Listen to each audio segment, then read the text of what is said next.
मंगलम गौतमो गणी मंगलम कुंद कुंदायो जैन धर्मोस्तु मंगलम सर्वमंगलमांगल्यम सर्वकल्याणकारकं प्रधानं सर्वधर्माणां जैनं जयतु शासनम्। मैं नमो तीर्थनायक को, नमो ओंकार वाणी को, नमो उन कुंद प्रभु को जिन्होंने ओंकार धारण किए। अहो उपकार जिनवर का, कुंद का दिव्य वाणी का, जिन कुंद ध्वनि दाता उनका हान स्वामी का। नमः समय साराय स्वानुभूत्या चकासते, चित् स्वभावाय भावाय सर्वभावांतरच्छिदे। समय सार जी परमागम ग्रंथ के परिशिष्ट में जो 47 शक्तियाँ हैं का वर्णन है, उसमें गुरुदेव श्री के व्याख्यान अपन 1977 के जो व्याख्यान है वो सुन रहे हैं। और आज जो कल के प्रवचन में से आधा भाग चला, इसमें भी भाव अभाव नाम की शक्ति, उसकी चर्चा 35वीं शक्ति की और भी गंभीरता और भी विस्तार से गुरुदेव श्री ने अपने सामने रखी थी।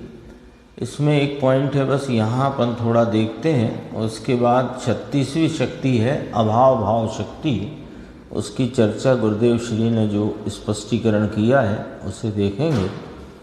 481 पेज है यहाँ पर हिंदी में, 377 देखो।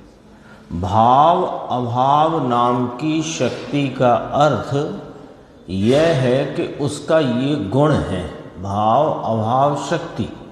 तो भाव अभाव शक्ति कहो कि भाव अभाव गुण कहो। आत्मा में भाव अभाव नाम का एक गुण है, शक्ति कहो या गुण कहो एक ही है। उस गुण के कारण वर्तमान पर्याय का अभाव होता है, वर्तमान पर्याय का अगले समय में अभाव होता है। तो वो पर्याय कही जाएगी वर्तमान, क्योंकि पर्याय जो प्रकट है, जो वर्तमान में प्रकट है, वो एक समय की आयु वाली है, तो उसका अगले समय में व्यय होता है, तो वो वर्तमान पर्याय का अभाव होता है। यहाँ लेना है निर्मल है, तो का निर्मल हो तो एक रूप नहीं रहता, पर्याय का भाव एक रूप नहीं रहता, क्योंकि पर्याय की स्थिति एक समय की है, पर्याय की स्थिति एक समय की है और द्रव्य गुण की स्थिति त्रिकाल है। इतनी चर्चा आई। तो द्रव्य नाम आत्मा, गुण नाम भाव अभाव नाम का गुण, और उसके प्रगटता में, उस शक्ति की व्यक्तता में, उस गुण के व्यक्त भाव में वर्तमान जितने गुणों की, अनंत गुण है ना, तो अनंत गुणों की जो वर्तमान व्यक्तता है एक समय की स्थिति वाली, उसका अभाव होता है। तो वो जो आत्मा है वो त्रिकाल रहा हुआ है, भाव अभाव नाम का गुण भी त्रिकाल रहने वाला है, और उसकी एक समय की व्यक्तता है, वो एक समय की स्थिति वाली है, और भाव अभाव शक्ति के कारण वर्तमान पर्याय का अभाव होता है। अब इसी को थोड़ा नीचे देखना, इसी में थोड़ी गुरुदेव ने और स्पष्ट किया। जीवत्व शक्ति आई ना, उसके 4 पंक्ति छोड़कर अनेक शक्तियों में घटाया गुरुदेव ने। जीवत्व शक्ति में भाव भाव शक्ति का रूप है, चिति शक्ति में, दृष्टि शक्ति में, ज्ञान शक्ति में, क्योंकि सब शक्तियों के परिणाम प्रकट हैं। कैसे कि वर्तमान रूप से, तो वर्तमान तरीके जो भाव प्रकट है वो उसका अभाव हो जाता है। उसका अभाव करने के लिए कोई अन्य वस्तु की जरूरत नहीं है, क्योंकि उसमें भाव अभाव शक्ति ऐसी त्रिकाल रही हुई है। उसको देखो यहाँ शक्ति पर्याय में नहीं आती। देखो अभी अपन ने ऊपर क्या देखा कि भाव भाव शक्ति को लक्ष्य करके अपनी चर्चा चलती है ना, तो भाव भाव शक्ति को धरने वाला धर्मी द्रव्य और भाव भाव शक्ति उसका गुण या शक्ति, तो द्रव्य धर्मी त्रिकाल, उसका गुण त्रिकाल, और उसकी एक समय की व्यक्तता वो एक समयवर्ती है ना। तो एक समयवर्ती है तो पर्याय एक समयवर्ती है, तो वो शक्ति पर्याय में नहीं आती, शक्ति पर्याय में नहीं आती।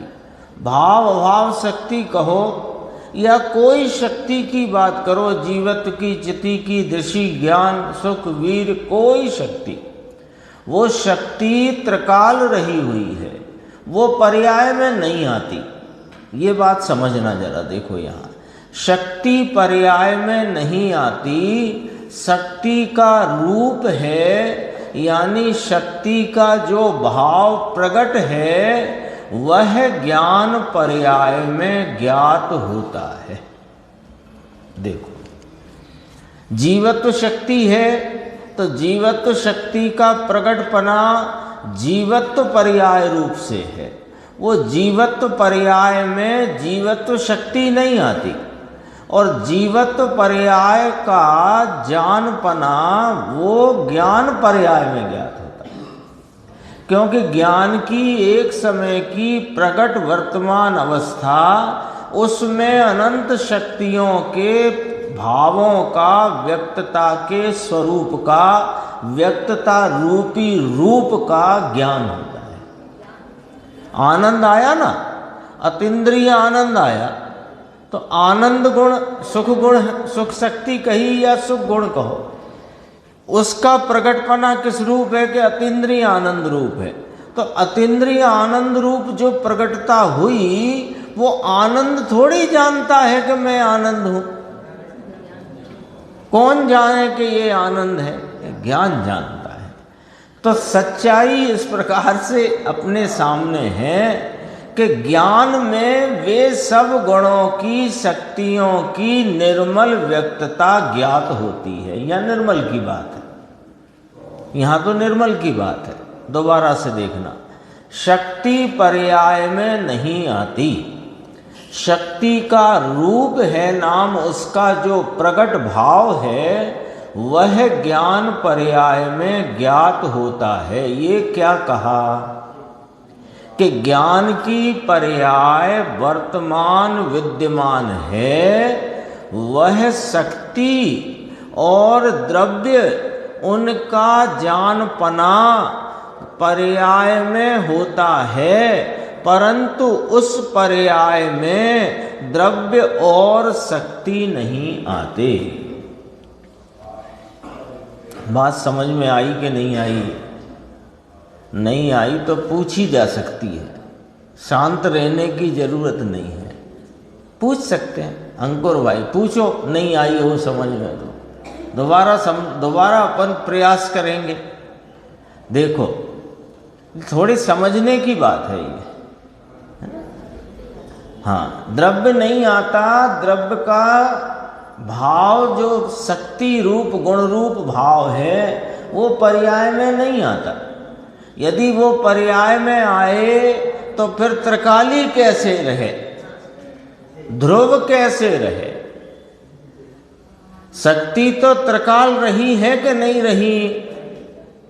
ज्ञान स्वभाव भी त्रिकाल रहा है और भाव भाव शक्ति भी त्रिकाल रही है, और जीवत्व, चिति, दृष्टि, ज्ञान, सुख, वीर, प्रभुत्व, विभुत्व, सर्वज्ञत्व, सर्वदर्शित्व आदि अनंत शक्तियां वे सब त्रिकाल रही हैं। तो त्रिकाल रही हैं, वे पर्याय में नहीं आती। पर्याय में नहीं आती का अर्थ क्या? तो पर्याय में आती नहीं तो काय के लिए हैं वे? जब पर्याय में ही आती नहीं तो काय के लिए है? हीरे जवाहरात माणिक पन्ना सब है, काम में कुछ आते नहीं तो काय के लिए? तो वे शक्तियां त्रिकाल रही हैं तो सो के लिए हैं क्या?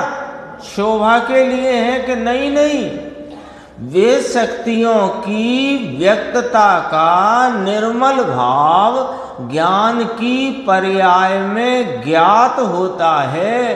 वे शक्तियां ज्ञान में नहीं आती, नाम ज्ञान की पर्याय में नहीं आती। हाँ, तो पूरा का पूरा द्रव्य एक समय की पर्याय में ज्ञात होता है का अर्थ है कि द्रव्य कैसा है? द्रव्य कैसा है कि अनंत गुणात्मक है। तो अनंत गुणात्मक है तो अपने गुणों की व्यक्तता का भाव, उनके द्रव्य के अनंत गुणों की व्यक्तता का भाव ज्ञान में ज्ञात होता है। तो उससे कहते हैं पूरा द्रव्य ज्ञात हुआ। व्यापक नहीं, ज्ञात हुआ, जानने में आया। ज्ञात जानने में आया, व्यापक नहीं। पर्याय पर्याय में है, द्रव्य द्रव्य में है, गुण गुण रूप है। गुण द्रव्य में व्यापक है। यहां यही तो बात कहना है कि पर्याय में द्रव्य व्यापक नहीं होता। यदि वो पर्याय में व्यापक माने पसर जाए तो पर्याय के नाश होते द्रव्य का भी नाश हो जाए। ज्ञात होता है, पूरा द्रव्य ज्ञात होता है, पूरा द्रव्य ज्ञात होता है ना। अपन ने आम खाया तो आम खाया तो पूरा आम खा गए ये तो भैया, तो क्या खा गए वास्तव में? तो उस संबंधी रस आदि गुणों की व्यक्तता का भाव ज्ञान में ज्ञात हुआ है। और क्या हुआ है? आया क्या? आम कितना आया ज्ञान में? अरे आम तो परद्रव्य है, यहां तो स्वद्रव्य के स्वगुण भी ज्ञान में ज्ञात होते हैं, पर्याय में आते नहीं। दोबारा से थोड़ा विषय समझने जैसा है। शक्ति पर्याय में नहीं आती। शक्ति का रूप नाम उसका प्रकट भाव है, वह ज्ञान पर्याय में ज्ञात होता है। दर्पण लगा है, दर्पण में अग्नि नहीं आती।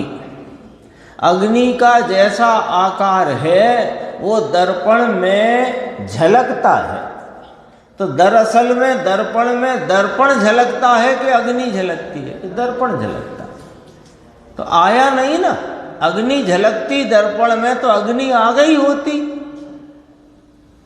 तो अग्नि का जैसा आकार प्रकार है वैसा आकार प्रकार दर्पण की स्वच्छता के परिणाम में झलकता है। बस यही वाला फार्मूला यहां पर है। देखो, शक्ति और द्रव्य का जानपना पर्याय में होता है, परंतु उस पर्याय में द्रव्य और शक्ति नहीं आते। और अब बात तो भाव भाव शक्ति की चलती है। तो कहा वर्तमान विद्यमान पर्याय का अभाव होता है। उस अभाव में ज्ञान की पर्याय में भी अभाव हुआ। वो जो वर्तमान विद्यमान पर्याय है कोई भी शक्ति गुण की, वो ज्ञान में ज्ञात होती है। उस ज्ञान की पर्याय में वो जानने रूपता से भी अभाव हुआ और जानने की पर्याय का भी अभाव हुआ। क्यों? भाव अभाव शक्ति के कारण से। हाँ, भाव अभाव ही चल रही है अभी ये कल वाली। अभाव भाव की बात तो अब शुरू करेंगे। अभी भाव अभाव, वर्तमान विद्यमान पर्याय का अभाव होता है। उस वर्तमान विद्यमान पर्याय का अभाव होता है। उस अभाव में ज्ञान की पर्याय में भी अभाव हुआ, उस पर्याय में अभाव हुआ। तो अब देखो यहाँ समझाना क्या था, पकड़ाना क्या था, जो पॉइंट अपने को कैच करना है वो क्या है कि पर्याय में पर्याय का अभाव होता है, शक्ति में अभाव नहीं हुआ। शक्ति तो है, वह है, ऐसा है। ये समझाना, ये कैच करना है अपने। ये चर्चा आई ना, इसमें ये कैच करना है कि शक्ति तो त्रिकाल है ना, तो भाव शक्ति के कारण वर्तमान विद्यमान पर्याय का अभाव होता है कि हाँ, पर्याय का अभाव होता है, पर्याय का अभाव होता है। और वो पर्याय द्रव्य, वो पर्याय में का जानपना जो ज्ञान में है, उस ज्ञान का भी अभाव होता है वर्तमान का। लेकिन न ज्ञान स्वभाव का अभाव होता है, न किसी शक्ति का अभाव होता है। ये वाली बात पकड़ाना थी। अब अपनी आती है 36वीं शक्ति। इसमें हाँ, अभाव भाव शक्ति। ये थोड़ा सा गलत इसमें प्रिंट था तो मैंने इसे डिलीट कर दिया, दोबारा ले लेते हैं उसे। इसमें वो 35वीं छाप दी भूल से। ये शक्ति का वाक्य इस प्रकार है, अभवत पर्याय उदय रूपा अभाव भाव शक्ति, है ना। अभवत पर्याय उदय रूपा अभाव भाव शक्ति। सरल है, देखो अंकुर पकड़ना, वैसे गणित में पकड़ लेते ना अपन, ऐसे ही है। जैसे पहले क्या कहा था, भाव अभाव, यानी जो वर्तमान भाव है उसका अभाव होता है। अब कहा अभाव भाव, जो नहीं है उसका भाव होता है। सीधी सीधी बात है। भाव अभाव, भाव का अभाव होता है। अभाव भाव, जो नहीं है अभाव रूप है, अभाव रूप, अभाव रूप यानी आ माने नहीं, भाव माने होना।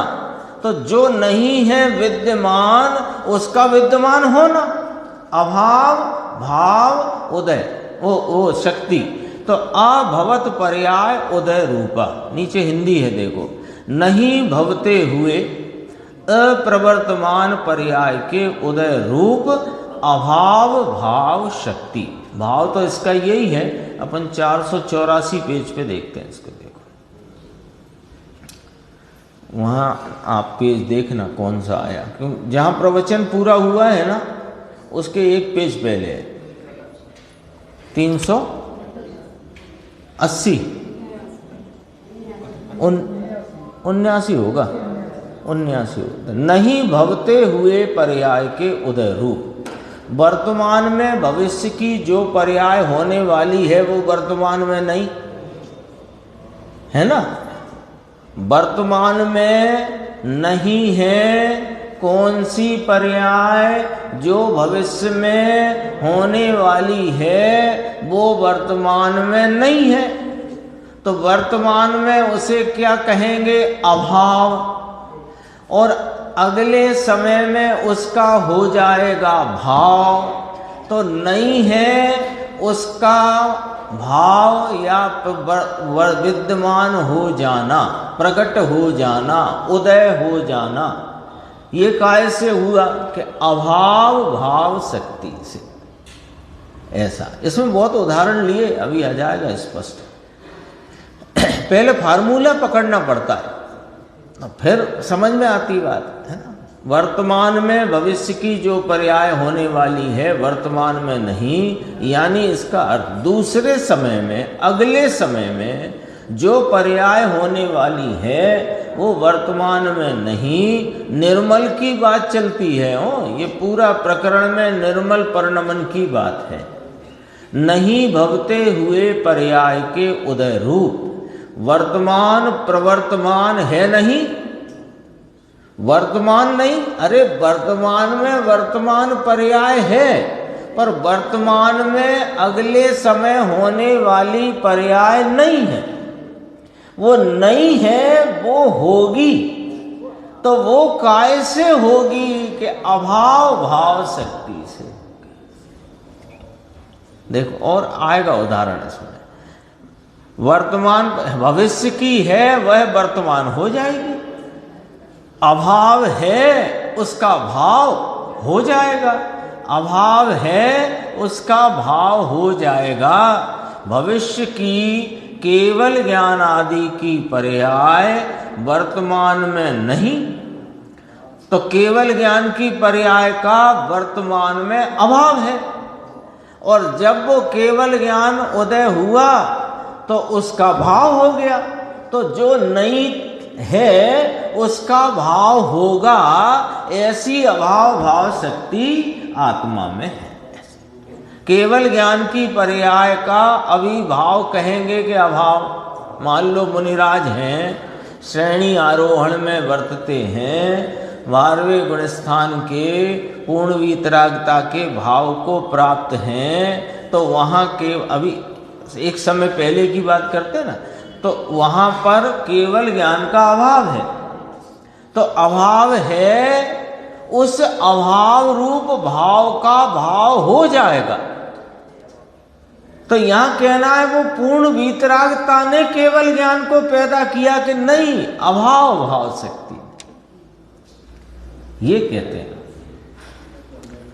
भविष्य की केवल ज्ञान आदि की पर्याय वर्तमान में नहीं तो अभाव भाव। इसमें बहुत गंभीर भाव है कि जैसे कल अपन बात करते थे कि उत्पाद का कारण भाव अभाव था ना, भाव अभाव, जो भाव है उसका अभाव हो जाएगा, तो वो जो व्यय होगा तो अगली उत्पाद की पर्याय ने धक्का देकर इसे का व्यय कराया है कि नहीं।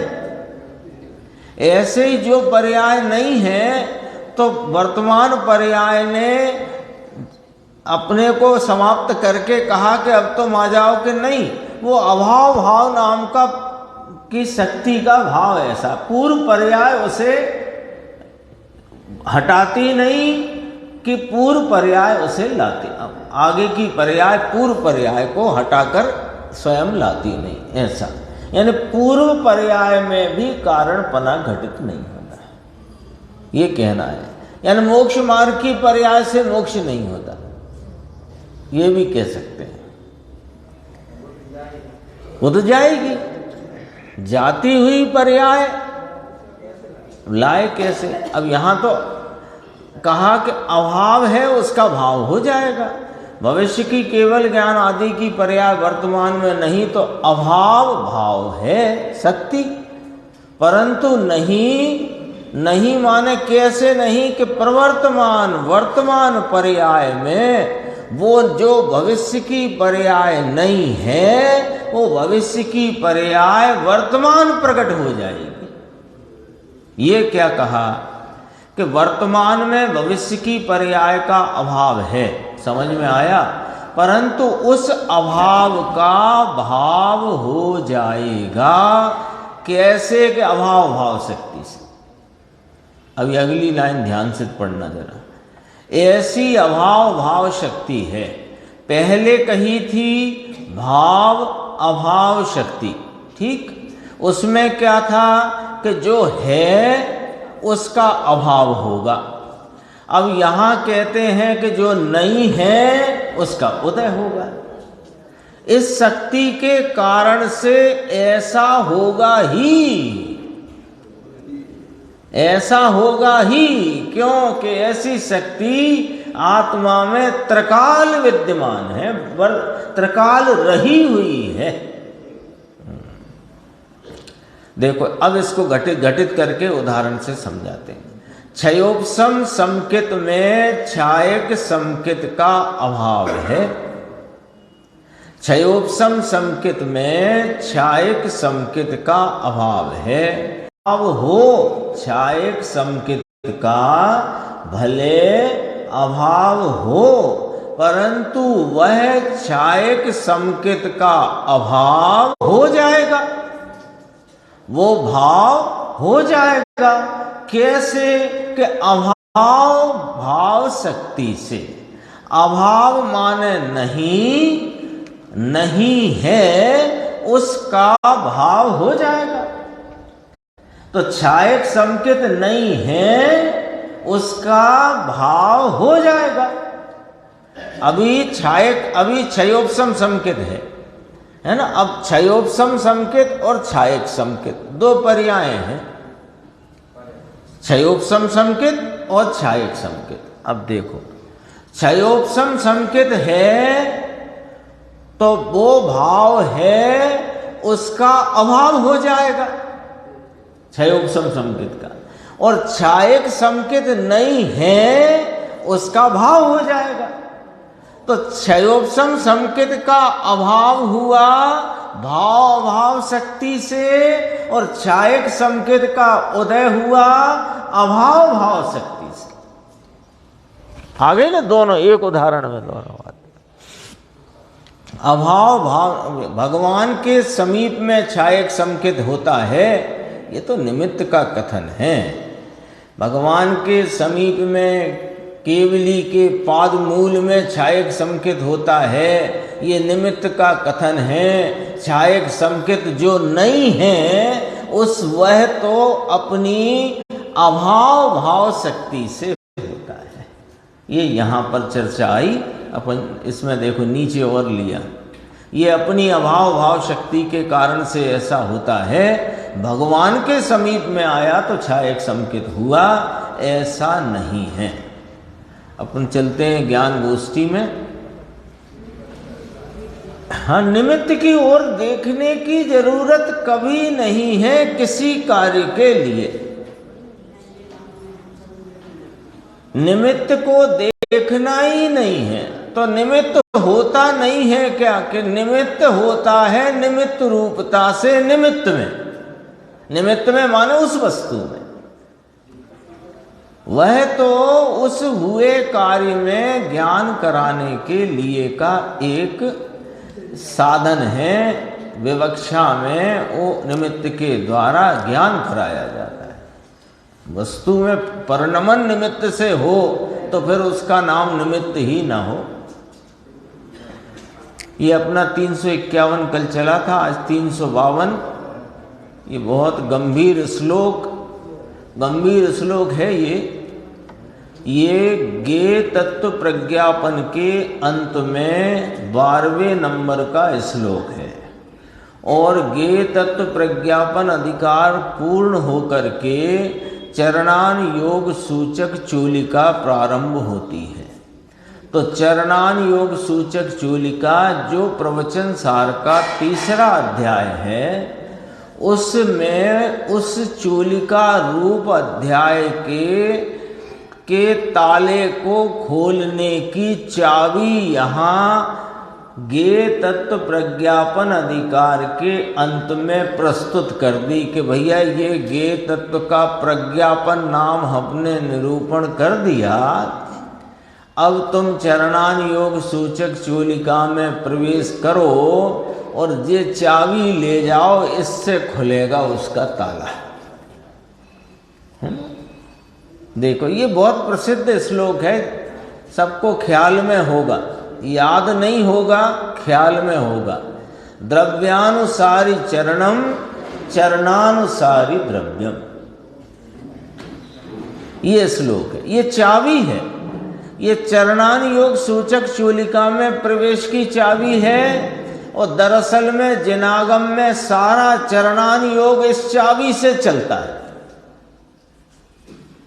तो यहां पर प्रश्नकार मुमुक्षु आत्मार्थी भाई ने गुरुदेव श्री से प्रश्न पूछा है कि द्रव्यानुसारी चरणम और चरणानुसारी द्रव्यम, अर्थात द्रव्यानुसारी चरण और चरणानुसारी द्रव्य, इसका अर्थ क्या है?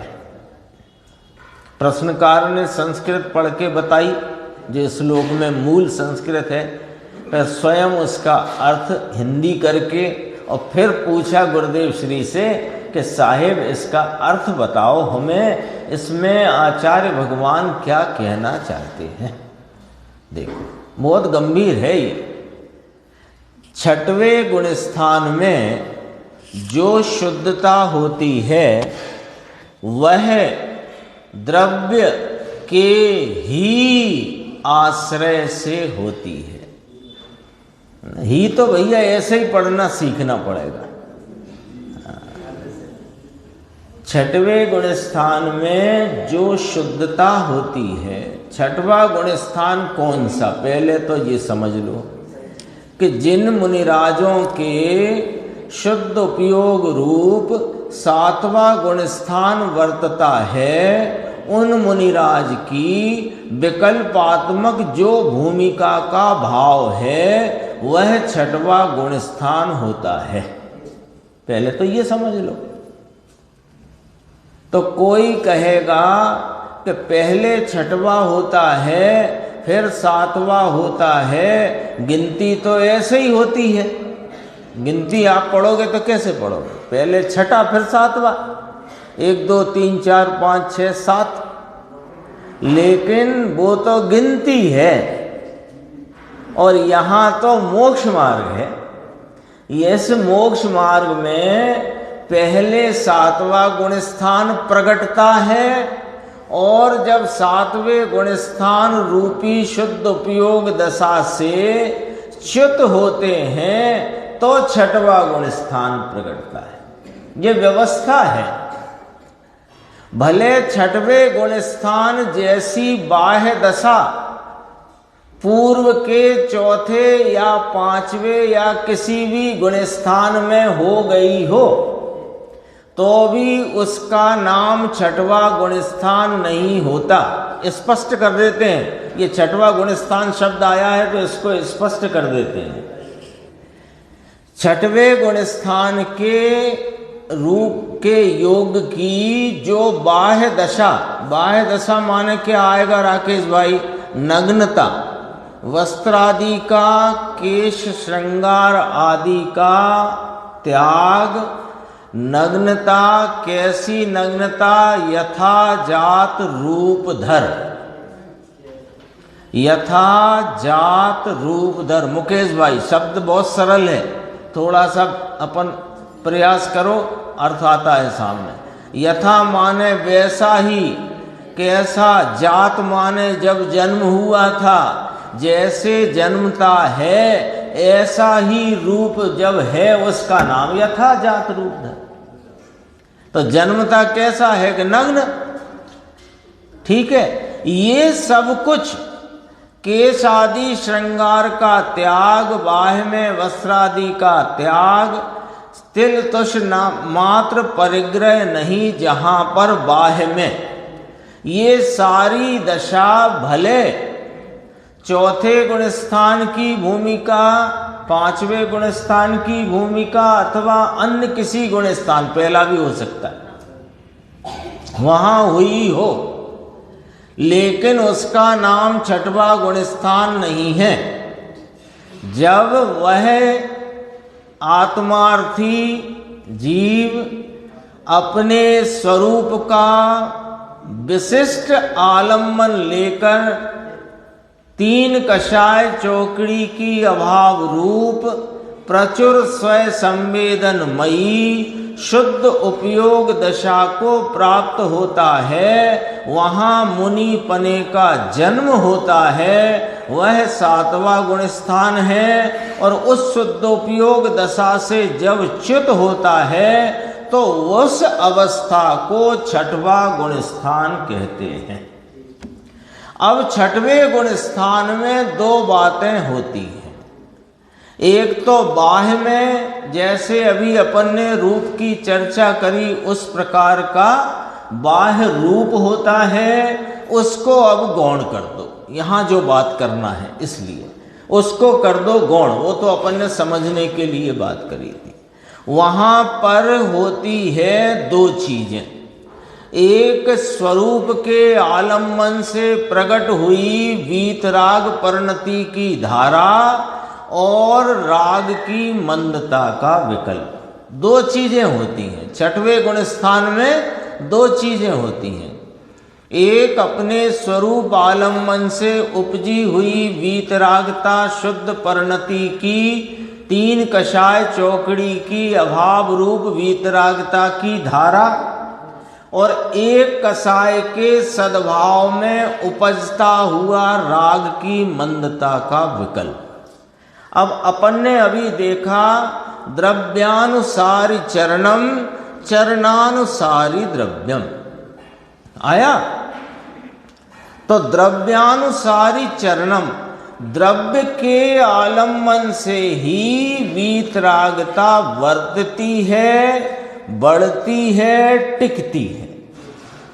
और वहां पर अभी जितना कषाय का सद्भाव है उसके योग्य राग की मंदता का विकल्प वर्तता है, उससे कहते हैं चरणम।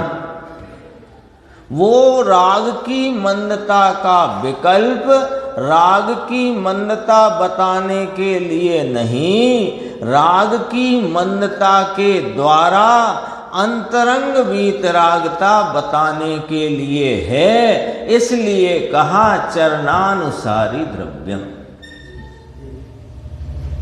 और द्रव्यानुसारी चरणम यानी द्रव्य के आलम्बन से जो वीतरागता, यहां मुनिराज की मुख्यता से जवाब है, मुनिराज की मुख्यता से ही श्लोक है। तो तीन कषाय चौकड़ी की अभाव रूप जो वीतरागता है वो द्रव्य के आलम्बन से उपजी है। इसलिए वहां जो एक कषाय का सद्भाव है उसकी भूमिका के योग्य ही विकल्प होता है, उस भूमिका के उल्लंघन रूप विकल्प नहीं होता है। ये द्रव्यानुसारी चरणम है। और वो जो राग की मंदता है वो अंतरंग वीतरागता को बताने वाली है, इसलिए चरणानुसारी द्रव्य। अब गुरुदेव की बात है। ये तो अपन ने अपने इसी यही अर्थ है, अपन ने थोड़ी चर्चा पहले इसलिए कर ली कि छठवां गुण स्थान पहले समझना जरूरी है ना। छठवां गुण स्थान क्या होता है? देखो, छठवें गुण स्थान में जो शुद्धता होती है, अब तो समझ में आ गई ना मुकेश भाई। छठवें गुण स्थान में शुद्धता कितनी होती? बोलो अंकुर, कितनी होती छठवें गुण स्थान में शुद्धता? तीन कषाय चौकड़ी की अभाव रूप शुद्ध वीतराग परिणति होती है ना। इसका नाम है छठवें गुण स्थान की शुद्धता। छठवें गुण स्थान में जो शुद्धता होती है वह द्रव्य के ही आश्रय से होती है। संजय भाई समझ में आई बात? हाँ, कहां से आई शुद्धता? वस्त्र त्याग से, एक समय आहार करने से, खड़े खड़े आहार करने से, आय स्नान से, भूमि शयन से, काय से आई? अरे वो तो बता रहे हैं कि इतनी शुद्धता है।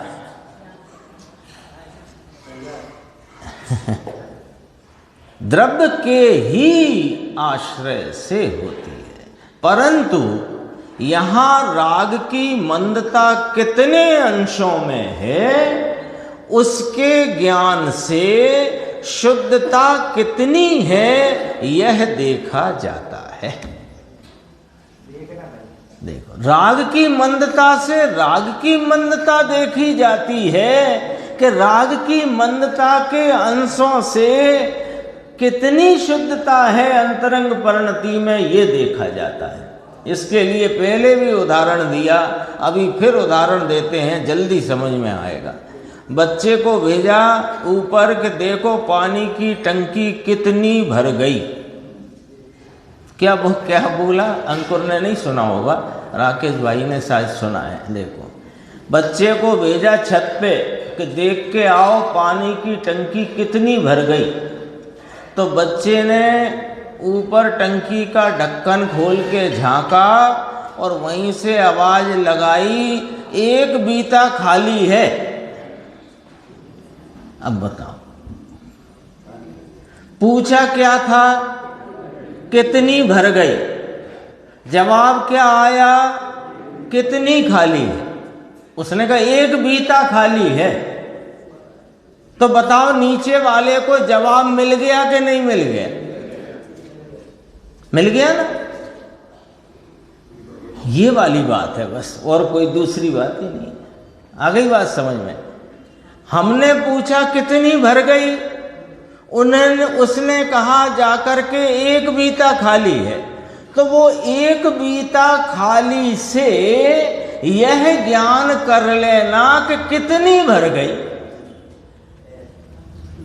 ऐसे राग की मंदता कितने अंश में है, उसके ज्ञान से, उसको जानने से शुद्धता कितनी है, यह देखा जाता है। आश्रय का अर्थ यह नहीं है कि राग के आश्रय से धर्म होता है।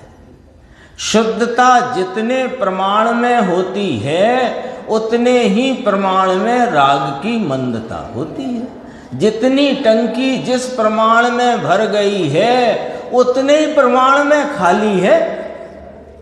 समझ में आया ना? तो जितनी भर गई उतनी खाली कि नहीं नहीं, अब समझे ही नहीं तुम। जितने प्रमाण में भर गई उस प्रमाण में भरी का ज्ञान जितने प्रमाण में खाली है उससे हो जाता है। ये वाली शुद्धता जितने प्रमाण में होती है उतने ही प्रमाण में राग की मंदता होती है, और राग की मंदता जितनी होती है उसी प्रमाण में शुद्धता भी, अब गुरुदेव की भाषा देखो, शुद्धता भी अपने यानी शुद्धता के कारण से होती है। इसी को द्रव्य अनुसारी चरण तथा चरण अनुसारी द्रव्य कहते हैं, या चरण अनुसारी द्रव्य होता है, ऐसा कहा जाता है। ऐसा प्रवचन सार के ज्ञेय तत्व प्रज्ञापन के अंत में श्लोक 12 में कहा गया है। देखो अगला प्रश्न, अब देखो इसी से संबंधित है, थोड़ा इसी विषय को और स्पष्ट करेगा। पर द्रव्य के जानने की तरफ परिणति जाए, अर्थात उपयोग बाह्य में भटके, उस समय वीतरागता बनी रहती है अथवा के नहीं रहती। अभी चल रही थी बात कि मुनिराज का 4 हाथ भूमि देखकर चलने में जो जितना उपयोग गया उतने समय में उनकी वीतरागता बनी रही कि नहीं रही, है ना? ये मुनिराज की तरफ से बात करी। अपन अविरति सम्यक दृष्टि गृहस्थ की तरफ से भी बात करें कि सुबह जब दुकान खोले 9 बजे 10 बजे 11 बजे, तो वो दुकान पर जाकर बैठे तो उधर ग्राहक बिक्री बैंक दुनिया के काम काज में उपयोग भटकता हो, भटकने शब्द लिखा है हमें, भटकता हो तो उसको वीतरागता बनी रहती है कि नहीं बनी रहती, ये प्रश्न किया है ना। देखो अब अपने को मालूम है बनी रहती है, पर उसका जवाब किस प्रकार है, उसका भाव क्या है, वो अपन देखते हैं। स्वयं आश्रय से जितनी वीतराग परिणति हुई है उतनी वीतरागता तो पर गेय की तरफ लक्ष्य जाने के समय भी टिकी रहती है, परंतु साधक को पर गेय की तरफ उपयोग के समय पूर्ण वीतरागता नहीं है। साधक है ना, साधक है तो पूर्ण वीतरागता नहीं है। यदि साध्य रूपता को प्राप्त हो जाए तो पूर्ण वीतराग ही है। तो साधक को पर गेय की तरफ उपयोग के समय पूर्ण वीतरागता नहीं है, पूर्ण वीतरागता नहीं है। ये पॉइंट जरा ध्यान रखना सब, है ना, ये बहुत गंभीर है। गंभीर किस लिए कि अर्थ पकड़ने के लिए। पूर्ण वीतरागता नहीं है अर्थात राग और विकल्प है। आई बात समझ में? पूर्ण वीतरागता नहीं है अर्थात वहां राग और विकल्प वृत्ति है। शुद्ध उपयोग के काल में भी 7वें गुण स्थान में और श्रेणी के आगे के गुण स्थान में जब तक पूर्ण वीतरागता नहीं है तब तक उपयोग रूपता से स्वरूप में लीन है, तब भी वहां पर राग और विकल्प बुद्धि पूर्वक का है। ये यहां से सिद्ध करना, लेकिन अभी ये विषय नहीं है। बात ख्याल में ले लेना बस। यहाँ देखो, साधक को परगे की तरफ उपयोग के समय पूर्ण वीतरागता नहीं है, अर्थात राग और विकल्प है, क्योंकि परगे की ओर उपयोग हो और उस समय संपूर्ण वीतरागता हो, ऐसा नहीं बन सकता। वहाँ राग का अवश्य सद्भाव है, परंतु उस भूमिका में जितनी वीतरागता हो चुकी है उतनी तो हर समय टिकी ही रहती है। जैसे चतुर्थ गुण स्थान में परलक्षी उपयोग के समय भी अनंतानुबंधी राग देश का तो अभाव ही है, उसी प्रकार छठवें गुण स्थान में परलक्ष के समय भी तीन कषायों का अभाव होने से तत्संबंधी राग देश भी नहीं है। दोनों ले लिए, दोनों ले लिए, बीच का अपने आप समझ लेना।